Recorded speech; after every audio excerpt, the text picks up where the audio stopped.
안녕하세요. 푸르미 아빠 최희수입니다.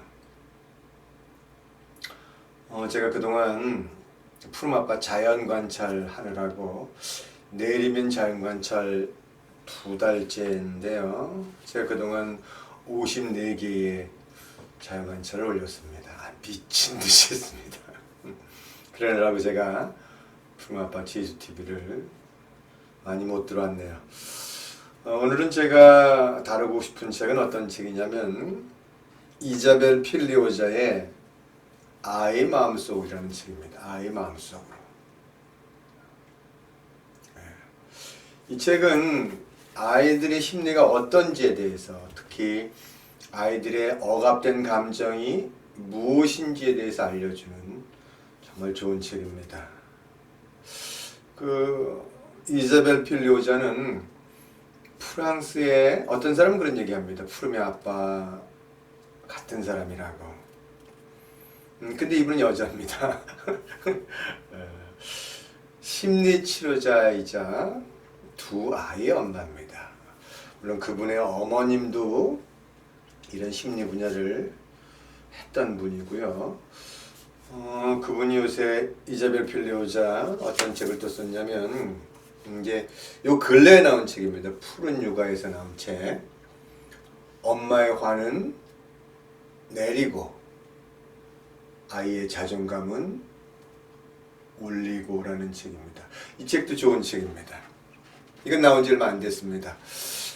추천서를 제가 썼고요. 이자벨 필리오자 아이 마음속으로는 책뿐만 아니라 마음껏 우는 아이가 활짝 웃을 수 있다. 나는 엄마가 일하는 게 싫어. 이런 책도 쓴 분입니다. 나는 엄마가 일하는 게 싫어. 이 책은 사실은 절판된 책인데요. 직장인들이 어떤 마음으로 아이를 키워야 되는지에 대해서 자세히 기술해 놓은 책입니다. 이자벨 필리오자의 엄마인 안느 마리 피오자와 같이 공동으로 쓴 책입니다. 어떻든 간에 한 저자가 어떤 책을 썼을 때 그 책 내용이 어느 정도 이상 수준이 올라가면 그 책들은 아마 다 봐도 괜찮은 책일 겁니다. 왜냐하면 의식의 상태가 그 상태에 이르렀기 때문에 아이의 속마음이 어떤지, 그 감정이 어떤지를 잘 보여주는 책. 한두 번 읽은 책은 아닙니다. 저는 이 책을 수없이 반복해 읽었고, 그리고 중요한 부분들은 다 접어놨습니다. 제가 오늘서부터는 이 책을 그 접은 부분들을 빨리빨리 치고 넘어가면서 그 내용이 어떤 내용인지를 말씀드리는 그런 과정으로서 강의를 진행하고자 합니다. 뭐라고 나와 있냐면 머리말에요. 인생에서 우리를 가로막는 것은 무엇인가? 우리의 행복을 방해하는 것은 무엇인가? 무엇이 우리의 마음을 불구로 만드는가? 그것은 어렸을 때 받은 고통, 주로 무의식적 고통과 그로 인한 두려움이다. 이렇게 표현했습니다. 정확히 알고 있는 게 있어요. 제가 그런 말씀을 드렸습니다. 현재 관계의 90% 이상이 어린 시절에 부터 온 거다. 근데 이분도 분명히 어렸을 때 받은 고통, 의식적인 고통, 기억나지 않고 몸이 기억하고 있는 그런 무의식 고통과 그로 인한 두려움이 우리 인생의 행복을 가로막는다. 이렇게 정의하고 있습니다. 아주 정확하게 정의하고 있습니다. 그래서 이 책은 과연 우리가 어린 시절에 받았던 그런 고통이 뭔지, 맥락이 없는 상태에서 우리가 받았던 고통이 뭔지, 그리고 그로 인한 두려움들은 어떻게 우리가 해소할 수 있는지에 대해서 기술해 놓은 책입니다. 쭉 읽어 내려가면 양육을 하는 과정 속에서 내가 어린 시절에 받았던 그 상처가 무엇인지를 알게 해주고, 그때 내가 어린 시절에 어떤 마음이었는데 그 마음이 이해되지 않았기 때문에 그것을 고통으로 받아들였구나 라는 부분들이 이해가 됩니다. 따라서 내 자신이 이해가 됐기 때문에 우리 아이들이 하는 행동도 이해가 된다는 뜻입니다. 결국 나 자신을 이해하지 못하면 아이들도 이해하기는 어렵죠. 16페이지에 뭐라고 나와 있냐면 이렇게 나와 있습니다. 폭력적인 행동, 의존적인 대인관계, 텔레비전, 마약, 약물 중독은 감정이 잦아들지 않았을 때 그것을 통제하려는 시도에서 비롯된 것이다. 그러니까 폭력적인 행동, 마약 중독들이 사실은 다 감정을 느끼지 못했을 때, 그리고 감정이 잦아들지 않았을 때 그런 감정을 대신 느끼기 위한 행위라는 뜻입니다. 그 감정이 해소되면 그런 대인 간의 의존 관계니 그런 폭력적인 행동, 중독 이런 거는 오지 않아요. 자, 그게 무슨 뜻이냐면 그것이 그런 감정, 그러니까 어릴 때 감정이 해결되지 않는 것들을 사실 느끼는 게 고통스럽기 때문에 그것을 안 느끼려고 하는 그런 통제로부터 그런 중독이라든가 행위들이 나온다는 거죠. 이런 징후들은 어린 시절에 그 뿌리가 닿아 있다. 결핍, 관계에서 오는 상처, 소통의 실패를 덮기 위해 나타나는 것이 바로 그러한 징후들이다. 결국 폭력적인 행위, 중독, 여러 가지 행위 뒤에는 뭐가 있냐면 부모와의 관계 안에서의 그 결핍에서 오는, 그리고 부모와 하나가 되지 않고 소통되지 못하는 그런 것에 뿌리가 닿아 있고 그런 실패들을 느끼는 것이 고통스럽기 때문에 그거를 덮기 위해서 그런 행동을 하고 있다, 이렇게 표현했습니다. 17페이지인데 아이들도 엄연한 하나의 인격체이다. 인격체, 엄연한 하나의 인격체가 아니죠. 존중받아야 할 인격체이죠. 신성을 가진 존재입니다. 근데 감정은 개인의 가장 중요한 핵심이며 삶의 표현이다. 감정을 모르면요, 내가 누군지를 모릅니다. 그래서 감정은 그 개인의 가장 핵심이라고 얘기했습니다. 그리고 삶의 표현이다. 아이의 말에 귀 기울이고 아이를 존중할 줄 아는 것은 아이를 한 인간으로서 경청하고 존중한다는 뜻이다. 제가 배를 깊은 사랑의 4가지 기준 중에서 이 경청을 얘기했습니다. 그럼 아이는 사랑받는다는 느낌을 갖는다 그랬습니다. 똑같은 얘기를 하고 있습니다. 아이를 한 인간으로서 경청하고 그러면 그건 존중받는다는 느낌이고, 그 아이들은 그렇게 되면 자신이 존귀하고 고귀하다라고 느낍니다. 그리고 그렇게 믿어요. 그럼 그 아이는 평온하고 행복합니다. 그리고 그 아이 안에 있는 그 신성들이 발현돼 나가기 때문에 그 아이들은 어마어마한 성취를 이뤄내게 되죠. 아이를 있는 그대로 사랑하라, 이런 뜻이 그런 뜻입니다. 이게요, 감정 자체가 지금 소통되지 않고 또 공감받지 못하고 그러면 뭐가 되냐면, 그래서 감정을 억제하게 되면 온갖 방어기제, 고통스러운 되새김, 충동뿐만 아니라 더 나아가 육체적 징후까지 나타난다, 이런 표현을 썼습니다. 사실 우리가 병이라고 하는 것에 대한 외부의 여러 가지 원인에 의해서 병이 온다고 치지만 그거를 우리가 이겨낼 수 있는 그 면역의 힘이 있습니다. 근데 이 면역의 힘이 자기 자신이 무엇이라고 믿느냐에 따라서 면역의 힘이 약해져요. 두려움이 있는 자는 신체도 함께 약해지게 돼 있고, 자신이 사랑이라고 믿고 그 사랑에 충만한 자는 면역의 힘도 강해지게 돼 있습니다. 그래서 이거를 뭐라고 표현하냐면, 감정이 억압이 되면, 억압이란 단어는 느끼지 못한다는 뜻입니다. 억제란 단어는 의식에서 알아요. 근데 참는 걸 억제라고 합니다. 억압은 무의식안에 있기 때문에 느끼지 못하면 그것은 어떻게 표현되냐면 신체화된다고 표현합니다. 감정의 신체화. 그래서 어떻게 보면 병의 깊은 곳에 들어가 버리면 그 안에는 해결되지 않는 슬픔과 뭐가 있냐면 죄책감이 있습니다. 여기서는 또 이런 것들을 인정합니다. 6살 이전에 아예 모든 것이 결정된다고 한다. 물론 모든 게 다 결정되지는 않겠지만 그 시기가 결정적 시기이기 때문에 그렇습니다. 그렇다면 무엇을 해야 하며 또 무엇을 하지 말아야 할까? 그러니까 어린 시절 무엇을 부모가 줘야 될까 말까? 그거에 관한 부분들을 다루고 있다는 뜻입니다. 여기서도 어린 시절의 중요성을 인정합니다. 자, 그 다음에 그렇다면 부모는 과연 어떻게 해야 되는가? 아이를 키우는 부모는 자, 보세요. 그럴 때는 자신의 문제를 먼저 치유해야 과거를 현실에 투영하지 않고 올바르게 바라볼 수 있고 좀 더 정당하고 효과적으로 아이를 대할 수 있다. 이렇게 씁니다. 아이를 키우는 부모는 자신의 문제를 먼저 치유해서 과거를 현실에 투영하지 않고 이건 과거를 현실에 투영할 뿐만 아니라 과거가 바로 미래로 가버립니다. 부모가 과거의 문제가 해결되지 않으면 만약 부모가 학교 다닐 때 왕따를 당했다면 내 아이도 학교 가서 왕따를 당할 거라는 두려움을 미리 갖게 됩니다. 과거의 죄책감, 과거에 해결되지 않는 문제가 이미 내 아이의 미래에 가 있다. 그래서 부모가 과거에 관한 문제를 해결하고 미래의 두려움으로서 아이를 규정하지 않을 때 부모와 아이는 현재를 살아가게 돼 있다는 뜻입니다.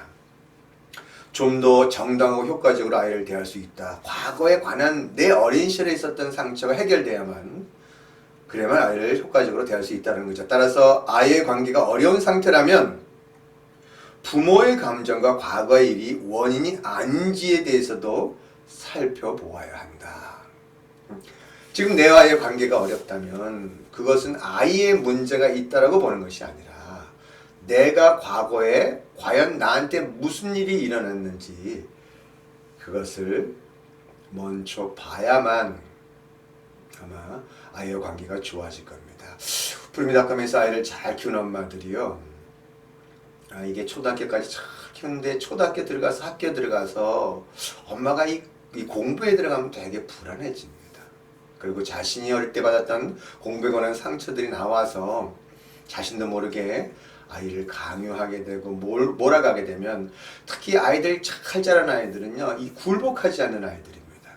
그래서 학년이 올라갈수록 아이와 엄마 사이에 이 마찰이 일어나게 되어 있습니다. 엄마는 자신의 과거를 돌아보지 않고 내 안에 뭐가 있는지를 몰랐기 때문에 엄마는 좋은 거를 주고자 했지만 사실 아이는 섬세한 아이들이거든요. 그 아이들은 그것을 감정의 압력을 느끼기 때문에 엄마와 투쟁이 일어나게 돼 있어요. 요새 그래서 15년, 20년 차 된 엄마들이 그 얘기를 하는 겁니다. 아버님, 성장하지 않고 아이를 키우는 것이 어렵네요. 육아를 잘하고 싶다면 결국 자기 자신이 누구인지를 만나야 됩니다. 근데 그 만나는 과정이 어디서 일어나냐면 육아의 과정에서 일어나게 되어 있다는 뜻입니다. 뭐라고 표현했냐면요. 이렇게 표현했습니다. 죄의식은 아이에게 도움이 되지 않는다. 죄의식 대신 책임감을 갖는 게 어떨까? 부모는 그래서 아이에게 아이를 강압하고 또 통제를 하고 그리고 야단치고 뭐 이런 이게 그 아이 자기 통제에 들어오게 하지만 그러고 나서 또 죄책감에 또 시달립니다. 내가 왜 엄마로서 또 부모 아빠로서 왜 이럴까? 근데 그런 죄책감은 아이한테 전혀 도움이 되지 않습니다. 왜냐하면 아이들은 거꾸로 엄마가 나 때문에 저렇게 힘들어해 이렇게 생각합니다. 엄마는 자신의 죄책감을 덜 나고 괴로워하는데 아이들은 오히려 반대로 가져가요. 내가 좀 더 잘해야만 우리 엄마가 저렇게 괴로워하지 않을까 이렇게. 그래서 너무너무 열심히 인생을 살면서 열심히 인생을 살지 말라는 얘기 아닙니다. 자기 삶이 아닌 엄마를 위한 삶을 살면서 나중에는 내가 너 어떡하란 말이에요 이렇게 나가 떨어집니다. 아니면 애초에 엄마의 기대를 채우려 하지도 않아요. 그냥 난 못해 이렇게 해서 엄마 기대가 점점 높아지니까 애초에 방어를 통해서 그렇게 하지 않으려 한다는 뜻입니다. 따라서요 그런 죄책감 대신에 내 자신의 생에 대해서 책임을 지는 것이 아이들의 교육에는 훨씬 더 낫다는 뜻입니다. 되게 부모님들이 주는 죄책감 중에 하나가 이런 죄책감이 있어요. 너 아니었으면 니네 아빠가 안 살았을 거다. 이런 표현. 그건 애들 책임이 아닙니다. 그런 걸 아이들한테 얘기한다면 아이들은 어떻게 생각해요? 엄마를 돌보느라고 평생 모든 삶을 그 모든 에너지를 다 소원해야 됩니다. 여러분이 여러분 남편하고 사는 것은 여러분의 선택이지 절대 아이들 때문이 아니라는 겁니다. 오히려요 자신이 이혼해야 될 이혼을 권장하는 게 아닙니다. 그러나 그럴 수밖에 없는 상황이라면 자신의 책임 안에서 하는 게 나아요. 그리고 아이들한테 삶을 당당하게 살게끔 이렇게 산다. 내가 내 삶의 주인은 나다라고 보여주는 게 교육적으로는 도움이 된다는 뜻입니다. 그런데 자기 자신의 책임으로 가져오는 자는 그건 성장하는 자거든요. 그 사람은 이 경우에는 사실 이혼이 일어나지는 않습니다. 특히 성장에 먼저 누가 가게 되냐면 엄마들이 먼저 가게 돼 있어요. 왜냐면 육아를 통해서 자기가 누군지를 먼저 알게 되기 때문에. 그래서 육아의 성장을 이뤄내게 되면, 그래서 그 사랑으로 가게 되면 남편은 둘 중에 하나를 선택하게 돼 있습니다. 이혼하거나 아니면 성장하거나. 저는 늘 강연 중에 이런 얘기를 합니다. 아내가 성장을 선택했을 경우 이혼하는 경우를 본 적이 없더라고. 요새는요, 제가 벌써 저하고 한 20년 가까이 교육을 같이 한 사람들이 많잖아요. 푸르미닷컴에 들어오신 분들은 뭐 1년, 2년 이렇게 교육하지 않습니다. 아이가 다 클 때까지. 벌써 대학교 들어가고, 제가 강연만 벌써 올해 23년이니까요. 근데 한 10년 지켜보니까요, 이전에 남편한테 와서 우리 남편이 이래요 저래요 이랬던 사람들이요, 그새 와서는, 그래서 이런 표현 방송에서 남편 이름도 없었던 사람입니다. 그냥 남편을 그냥 개모라고 불렀던 사람인데 요새는 그렇게 안 부르더라고요. 남신이라고 부르더라고요. 남신. 남편 신이시여, 이렇게 그 존중의 마음을, 그 남편이 그렇게 잘하고 그렇게 사랑하고 그렇게 변했다라는 거죠. 제가 항상 그래요. 너가 변해서 그렇지, 너가. 누가 안 변했는데 니네 남편이 변할 리가 있겠어. 자, 부모 노릇은 사실 어려운 일이다. 프로이드는 부모 노릇이 불가능하다고까지 말했다. 제가 보기엔 프로이드가 좋은 부모가 없어서 그랬어요. 프로이드 부모가 좋았다면 아니 그랬을 거란 뜻입니다.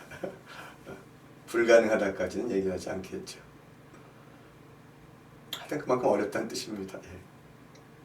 자, 이렇게 왜 그렇게 어렵다고 얘기하냐면 부모의 역할이 자기 자신과 맞서게 만들고 자신의 한계와 아직 아물지 않은 상처를 대면하게 만들기 때문이다라는 거죠. 상처가 없다면 제가 보기엔 부모 역할 어렵지 않습니다. 그냥 배운 대로 할 겁니다. 그러나 상처가 있기 때문에 아이를 키우면서, 아이가 사랑이기 때문에 내가 어린 시절에 어떤 사랑을 못 받았는가를 알게 돼요. 그리고 그 못 받은 사랑으로 인해서 규정지어진 내 안의 두려움이라는 한계를 만나게 돼 있다는 뜻입니다. 두려움만 만나겠어요? 수치심 만나죠. 죄책감 만나죠. 분노 만나죠. 뭐 슬픔 만나죠. 무기력 만나죠. 모든 것들을 다 만나게 돼 있는데, 그러나 저는 그런 표현을 합니다. 그것을 만남으로 인해서 내가 누구인지 알게 된다는 거죠. 과연 내가 누굽니까? 어떤 분들은 요새 그런 얘기 하더라고요. 너가 누구냐 이렇게 물어보면 나는 납니다 이렇게 표현합니다. I am I. I am I. 모세가 시내산에서 여호와를 만날 때 여호와가 이렇게 대답합니다. 모세가 영어로 Who are you? 당신 누구십니까? 이렇게 물어봤더니 여호와가 이런 표현을 씁니다. 나는 너의 조상의 아브라함의 조상이 뭐 어쩌고 그 창조한지 이렇게 얘기하지 않습니다. I am that I am. 나는 나다 이렇게 신이 표현합니다. 그럼 어떻게 표현하겠어요? 너는 너라고 표현할 수밖에 없고 나는 나라고 표현할 수밖에 없는 거죠. 자, 아이 마음속으로 오늘은 머리말이고 서론입니다. 이제 앞으로는요 조금 빠르게 계속 읽어 내려가면서 그렇게 진행하겠습니다. 좀 자주 들어오고 자주 영상을 올릴게요. 시청해 주셔서 고맙습니다.